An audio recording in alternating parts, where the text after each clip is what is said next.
पहली बार विधायक बने हैं प्रशांत किशोर और पूरा जो एक कुनबा कह सकते हैं, पूरे अधिकारियों की जो टीम है वो यहाँ पर एक्टिव दिखाई दे रही है, एक्टिव मोड में है। तो क्या ऐसे में ये माना जाए कि सम्राट चौधरी ने इनके आगे सरेंडर कर दिया है, वो भी सरेंडर हो चुके हैं? कि बिना सीएम के अनुमति के या बिना सीएम के निर्देश के चीफ सेक्रेटरी, डीजीपी, क्या कहते हैं, सुधांशु कुमार, नगर निगम के सारे पदाधिकारी किसी भी परिस्थिति में एक साथ नहीं बैठ सकते हैं जी।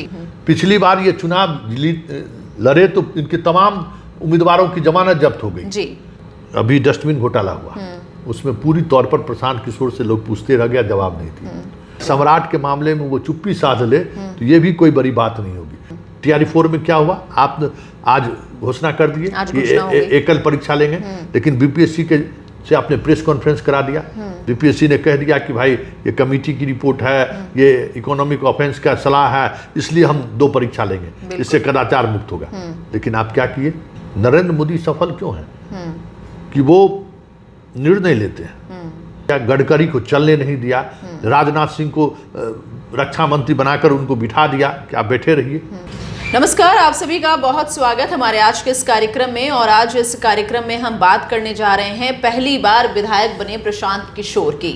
जी हाँ, प्रशांत किशोर ने आज चीफ सेक्रेटरी से मुलाकात की। मुलाकात बेहद खास मानी जा रही है। सबसे पहले आप ये सुनिए कि पहली बार विधायक बने प्रशांत किशोर की क्या बातचीत हुई और इस मीटिंग के बाद उन्होंने क्या कुछ कहा। साथ ही साथ तस्वीरें जो सामने निकल कर आई हैं, उन तस्वीरों के जरिए बहुत कुछ देखने को, समझने को मिल रहा है और इन तस्वीरों से बहुत कुछ चीज़ें जो है वो बयां हो रही है। इस पर भी हम चर्चा करेंगे। हमारे साथ संपादक महोदय मौजूद हैं। हमारे बहुत पहले उनका स्वागत कर लेते हैं। बहुत आपका स्वागत है। तस्वीरें हम अपने दर्शकों को सबसे पहले दिखाते हैं और प्रशांत किशोर ने क्या कुछ कहा है ये हम पहले सुनाते हैं, फिर हम आपसे चर्चा करेंगे कि जो तस्वीरें बयां हो रही हैं इसका क्या मतलब निकाला जाए। साहब के ऑफिस में हुई थी, एक तरीके से ये उसका फॉलोअप मीटिंग भी था। उसके अलावा जो नॉन पुलिस इश्यूज़ हैं इंफ्रास्ट्रक्चर रिलेटेड या सिविक कम्युनिटीज़ या सरकारी योजनाओं को लेकर, उसको लेकर भी चर्चा हुई। तो मुख्य सचिव, डीजीपी साहब और सरकार के वरीय जो अन्य 5 प्रिंसिपल सेक्रेटरीज थे वो मीटिंग में थे। उनसे जो बात हुई उसके आधार पर यह तय हुआ है कि जो बात डीजीपी साहब के यहाँ चर्चा हुई थी, पटना में अगले 2-3 साल में एक फ्यूचरिस्टिक ट्रैफिक प्लान बेहतर कैसे बने, उसके लिए इंटर डिपार्टमेंटल कोऑर्डिनेशन मीटिंग कम वर्कशॉप होगा, जिसमें कि सभी कंसर्न डिपार्टमेंट के साथ साथ देश के जो इंडिविजुअल्स एंड इंस्टीट्यूशंस हैं जो ट्रैफिक की व्यवस्था को बेहतर बनाने में मदद कर सकते हैं, उनकी बैठक 1 सितंबर में की जाएगी। दूसरी बात जो सहमति बनी थी कि जो सूखा नशा का प्रभाव असर है उसको कंट्रोल करने के लिए देश भर की जो सिविक सोसाइटी ऑर्गेनाइजेशंस हैं उनके साथ और पटना पुलिस के साथ मिलकर एक कम्युनिटी पुलिसिंग का प्रोग्राम हम लोग बना रहे हैं। उस पर हम लोग आगे डीजीपी साहब और पुलिस विभाग के साथ मिलकर काम करेंगे। तीसरी बात जो पिछले मीटिंग में तय हुई थी कि जो वेंडर्स हैं जहाँ से अनऑथराइज्ड कलेक्शन पुलिस कर रही है या किसी जोन में जहाँ पर लोगों ने कब्जा कर लिया है अपना, जिससे ट्रैफिक या रोड सेफ्टी पर प्रभाव पड़ता है, उसका एक स्पेसिफिक लिस्ट हम लोग डीजीपी ऑफिस को देंगे, जिस पर कंसर्न थाना उस पर कार्रवाई करेगा। ये पिछले मीटिंग का फॉलोअप था जिसको आज हम लोगों ने, जिसको चीफ सेक्रेटरी के प्रेजेंस में, सभी वरीय पदाधिकारियों के प्रेजेंस में अप्रूव किया गया कि इसको आगे करना है। इसके अलावा जो चीफ सेक्रेटरी से जुड़े मुद्दे थे उसमें जो सबसे बड़ा मुद्दा है कि पटना में जो लोगों को, राशन कार्ड धारकों को 3.5 किलो या 4 किलो अनाज मिल रहा है, उस बात पर चर्चा हुई है और चीफ सेक्रेटरी महोदय ने यह आश्वस्त किया है कि ऑन प्रायोरिटी अगले कुछ दिनों में इसके लिए वो सभी कंसर्न पदाधिकारियों को बुला रहे हैं और हर हालत में पटना में राशन कार्ड धारकों को 5 किलो अनाज मिलेगा, ये चोरी बंद होगी, इसका उन्होंने आश्वासन दिया है। दूसरी बात, जो पटना स्मार्ट सिटी का प्रोग्राम है जिसमें कि आप सामान्यतः जो समस्याएं सुनते हैं, नाली, गली, स्ट्रीट लाइट, वेंडिंग जोन या जो ड्रेनेज की समस्या है, इस तरह की जितनी समस्याएं लोगों ने बताई थी वो पटना के म्यूनसिपल कॉरपोरेशन म्यूनसिपल कमिश्नर भी थे वहाँ मीटिंग में, उनके साथ चर्चा हो गई है। उसको कैसे बेहतर बनाना है उसके लिए एक पूरा विस्तृत हम लोग प्रयास अभी शुरू करेंगे। पानी को लेकर पटना के विभिन्न वार्डों में लोगों ने जो समस्या बताई थी कि पानी गंदा आता है या पानी पीने का जो पानी वो बेहतर नहीं है, उस पर सरकार की ओर से जो कंसर्न ऑफिसर थे उन्होंने बताया कि पटना में पेयजल की समस्या के लिए एक पूरा नया प्रोजेक्ट शायद बन रहा है, उसका DPR बन गया है। लेकिन साथ में ये भी तय किया गया कि जब तक वो नई व्यवस्था बन रही है तब तक वार्ड वाइज जहाँ पर भी गंदे पानी की या कम पानी की पेयजल की समस्या की बात है उसकी लिस्ट हम लोग उनको देंगे और अगले 2-4-5 दिनों में डिपार्टमेंट के साथ बैठकर हम लोग उसका सॉल्यूशन निकालने की कोशिश करेंगे। अंतिम बात, जो एजुकेशन को लेकर हमने घोषणा करी हुई है कि यहाँ पटना में बांकीपुर क्षेत्र के सभी स्कूलों में अगले 1 साल में गुणात्मक सुधार होगा और अगर नहीं होगा तो बच्चों को प्राइवेट स्कूल में पढ़ने की व्यवस्था की जाएगी। इसको लेकर एजुकेशन डिपार्टमेंट के साथ चीफ सेक्रेटरी की अध्यक्षता में एक बैठक आने वाले दिनों में बुलाई जाएगी जिसमें हम लोग पार्टिसिपेट करेंगे। उसके बाद आपको बता पाएंगे कि स्कूल को लेकर क्या क्या निर्णय आगे किए गए। तो चलिए, आपने सुना क्या कुछ कहा पहली बार विधायक बने प्रशांत किशोर ने। अब जो तस्वीरें आपकी स्क्रीन पर देखने को मिल रही है, उन तस्वीरों को देखकर आप क्या अनुमान लगा सकते हैं, इस पर भी हम चर्चा करेंगे। हम आपकी बात समझेंगे, आप कमेंट बॉक्स में हमें ज़रूर बताएं। लेकिन इससे पहले हम अपने संपादक महोदय से समझते हैं, ये जो तस्वीर है, पहली बार विधायक बने हैं प्रशांत किशोर और पूरा जो एक कुनबा कह सकते हैं, पूरे अधिकारियों की जो टीम है वो यहाँ पर एक्टिव दिखाई दे रही है, एक्टिव मोड में है। तो क्या ऐसे में ये माना जाए कि सम्राट चौधरी ने इनके आगे सरेंडर कर दिया है? वो भी सरेंडर हो चुके हैं, क्योंकि जिस तरीके से एक्टिव दिख रही है पूरी की पूरी टीम इनकी मीटिंग के दौरान, इसको कैसे समझा जाए, क्या समझा जाए? देखिए, एक बात तो तय है जी कि बिना सीएम के अनुमति के या बिना सीएम के निर्देश के चीफ सेक्रेटरी, डीजीपी, क्या कहते हैं, सुधांशु कुमार, नगर निगम के सारे पदाधिकारी किसी भी परिस्थिति में एक साथ नहीं बैठ सकते हैं जी। और वो भी पहली बार विधायक। हमें नहीं लगता कि कोई पहली बार विधायक कोई मिलने के लिए जाए और उनका इस तरीके से मुलाकात हो और उस मुलाकात की तस्वीरें जाहिर। देखिए, तस्वीर बता रहा है कि सम्राट सिलेंडर कर गया है। जिस तरीके से मंगल पांडे और अशोक चौधरी सिलेंडर बोले थे, जो बाद के दिनों में दिलीप जायसवाल भी सिलेंडर बोले। संजय जायसवाल अभी लड़ाई लड़ रहे हैं कोर्ट में, लेकिन वो भी सिलेंडर बोल चुके हैं। तो ये साफ है कि क्योंकि चुनाव जीतने से पहले एक बात गौर करने वाली है, चुनाव जीतने से पहले जिस तरीके से हमलावर थे सम्राट को लेकर, थोड़ी कमी आई है।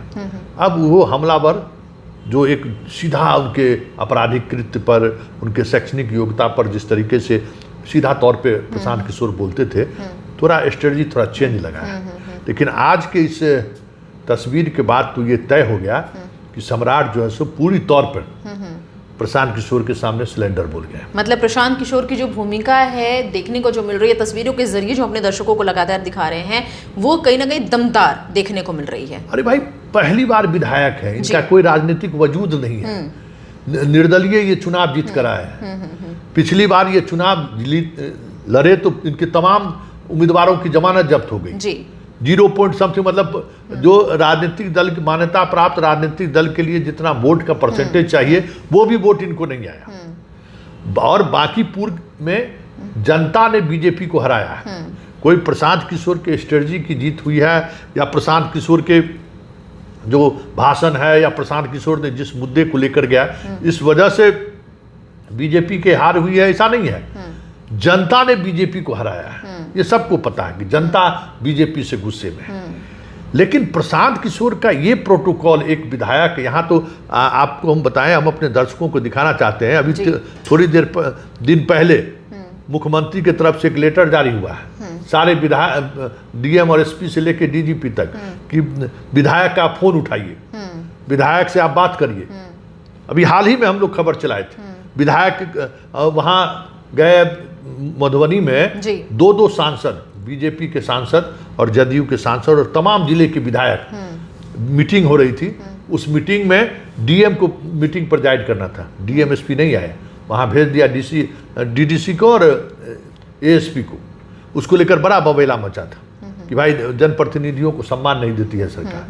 और उस सरकार में जहां आज भी कोई विधायक किसी डीएम को फोन करे, आज भी बवाल मचा है कि भाई फोन मेरा नहीं उठाते। वहां अगर इस तरीके का ट्रीटमेंट हो रहा है, इस तरीके की ट्रीटमेंट दी जा रही है, कि चीफ सेक्रेटरी, डीजीपी से लेके तमाम आला अधिकारी विधायक जी के स्वागत में खड़े हैं, भगत में खड़े हैं और उनके तमाम मांगों को भरोसा दिलाया है कि हाँ राशन मिलेगा, किरासन मिलेगा, ट्रैफिक वगैरह जितना सारी बातों को गंभीरता से लोगों ने सुना है। और सुनने के बाद जो प्रशांत किशोर ने कहा सबके सामने है, बिल्कुल ये साफ दिखा रहा है ना कि सम्राट चौधरी बहुत डरे हुए हैं जी। सम्राट चौधरी मतलब देखने में और नाम में जो सम्राट दिखता है ना, और शरीर जितना ही मोटा ताजा है दिखने से लगता है कि भाई, लेकिन ये साफ अब महसूस होने लगा है कि इतना कमजोर मुख्यमंत्री मेरी समझ से बिहार में कोई दूसरा नहीं हुआ। मतलब कुल मिलाकर ये भी हम कहेंगे कि जो प्रशांत किशोर है इस बार जब आए हैं पूरी तैयारी के साथ आए हैं। वो जितनी भी तैयारी से आए हों, ये साफ सम्राट की तैयारी दिख रही है कि क्योंकि देखिए अभी डस्टबिन घोटाला हुआ, उसमें पूरी तौर पर प्रशांत किशोर से लोग पूछते रह गया, जवाब नहीं थी। और मंगल पांडे को लेकर ये थोड़ा सहज है, ये साफ दिखा है। अशोक चौधरी चुनाव से पहले, चुनाव में जो इनकी करारी हार हुई, उसकी एक बड़ी वजह यही रही कि भ्रष्टाचार को लेकर इन्होंने सवाल खड़ा किया। पूरे प्रदेश की जनता इनके तरफ मुखातिब हुआ, लेकिन ठीक चुनाव से पहले जो है पूरे भ्रष्टाचार के मामले को इन्होंने खत्म कर दिया, मतलब उस पर चुप्पी साध ली। ठीक है, तो वो उसका प्रतिक्रिया जनता को देखने को मिला। अब ये चीजें जो दिख रही है, इससे भले ही सम्राट को थोड़ी सरकार चलाने में सहूलियत हो जाए, बिल्कुल एक ऐसा फायर ब्रांड व्यक्ति जो आंकड़ों से, जो अपने अनुभव से, अपनी तकनीक के सहारे सम्राट को परेशान कर सकता था, वो व्यक्ति अब सम्राट की तारीफ करे तो कोई बड़ी बात नहीं होगी, या सम्राट के मामले में वो चुप्पी साध ले तो ये भी कोई बड़ी बात नहीं होगी। क्योंकि देखिए प्रशांत किशोर पॉलिटिशियन नहीं है, प्रशांत किशोर एक व्यापारिक पृष्ठभूमि से पॉलिटिक्स में आए, मतलब वो उनका जो काम है वो भी एक बिजनेस ही है ना, उससे आए हैं तो बिजनेस चीज़ों को समझते हैं कि कहाँ पे हमको क्या नफ़ा नुकसान है, ये वो समझते हैं। हम दावे के साथ ऑन स्क्रीन अपने दर्शकों को कह रहे हैं कि आज के बाद प्रशांत किशोर सम्राट चौधरी को लेकर उस तरीके से हमलावर नहीं दिखेंगे जिस तरीके से हमलावर वो चुनाव से पहले दिखते थे। तो ये माना जाए कि कहीं ना कहीं सम्राट चौधरी जो हैं अब डरे सहमे हैं प्रशांत किशोर से।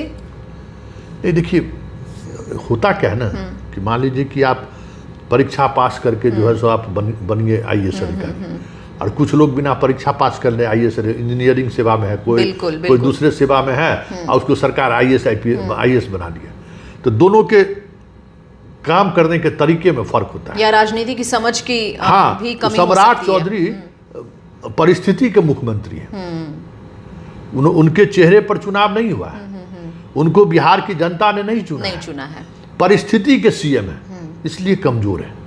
उनको लगता है कि परिस्थिति प्रतिकूल हुआ तो हमें जाना न कहीं पड़ जाए, तो वो जितने उनके इस तरीके के आलोचना करने वाले लोग हैं, हर किसी पर उनकी नज़र बनी हुई है। बिल्कुल। और आप देखिए ना कि पिछले 125 दिन के शासनकाल में जितना अखबारों में विज्ञापन छपा है, अगर आप गौर करिएगा तो वो विज्ञापन जो है मुख्यमंत्री के 20 साल में उतना विज्ञापन नहीं छपा होगा जितने 1.5 महीने में उन्होंने विज्ञापन, हर दिन 4-4 प्रोग्राम, 4-4 उद्घाटन, और जितने अपने फैसले को इन्होंने बदला है पिछले 125 दिन के अंदर में, जितने इन्होंने तबादला किए हैं सेक्रेटरी लेवल के अधिकारियों का, नीतीश कुमार पूरे शासनकाल में उतना तबादला नहीं किया होगा, उतना ये तबादला कर दिया, और हर तबादले के बाद जो है सो इन्होंने अपना फैसला वापस लिया है।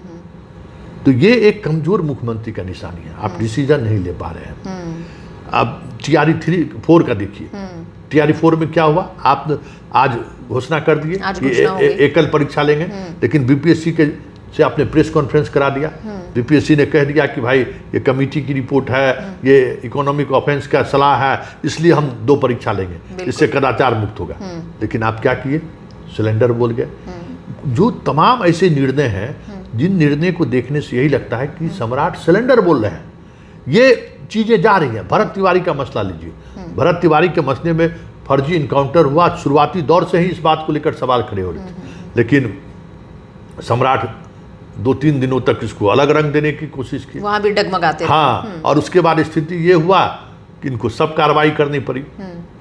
और अब स्थिति यह है कि किसी भी दिन डीएसपी और आईओ भी जेल जाएगा और थाना अध्यक्ष भी जेल जाएगा। परिवार को आप अनुग्रह राशि भी दे रहे हैं और एक परिवार के सदस्य को नौकरी भी दे रहे हैं। तो ये जो प्रवृत्ति है ना, वो प्रवृत्ति दिखा रहा है कि आप देखिए, शासक को हमेशा दिल से नहीं, दिमाग से चलने वाले होना चाहिए। नरेंद्र मोदी सफल क्यों हैं कि वो निर्णय लेते हैं।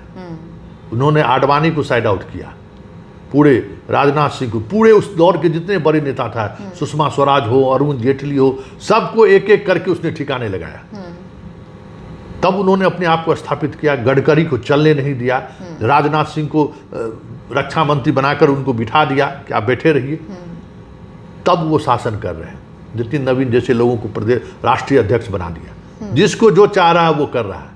तो जब तक राजनीति में अगर ये परसेप्शन नहीं रहेगा तो फिर आपकी बात ना आपके पार्टी के नेता मानेंगे, ना आपकी बात ब्यूरोक्रेट मानेंगे, और ऐसी स्थिति में आप बहुत कमजोर मुख्यमंत्री साबित हुई है। बिल्कुल ठोस। तो ये एक तस्वीर दिखा रहा है कि सम्राट जो है सिलेंडर बोल गया है। अब अपने दर्शकों पर ये निर्णय छोड़ देते हैं कि दर्शक हमारे क्या कह रहे हैं इन तस्वीर के बारे में, साथ ही साथ जो प्रशांत किशोर जो बोल रहे हैं दर्शकों के बीच, दर्शकों के लिए क्या कुछ कहते हैं हमारे दर्शक। आपका फिलहाल बहुत बहुत शुक्रिया, आपने तमाम जानकारी और अपने विचारों को साझा किया हमारे दर्शकों के साथ। और आप तमाम दर्शकों से मेरी यही गुजारिश कि अपने कमेंट्स कमेंट सेक्शन बॉक्स में ज़रूर से ज़रूर डालें, ताकि हमें ये समझ आए कि आप इन खबरों को किस तरीके से देखते हैं, क्या नज़रिया है आपका इन खबरों के प्रति। तब तक के लिए धन्यवाद, नमस्कार।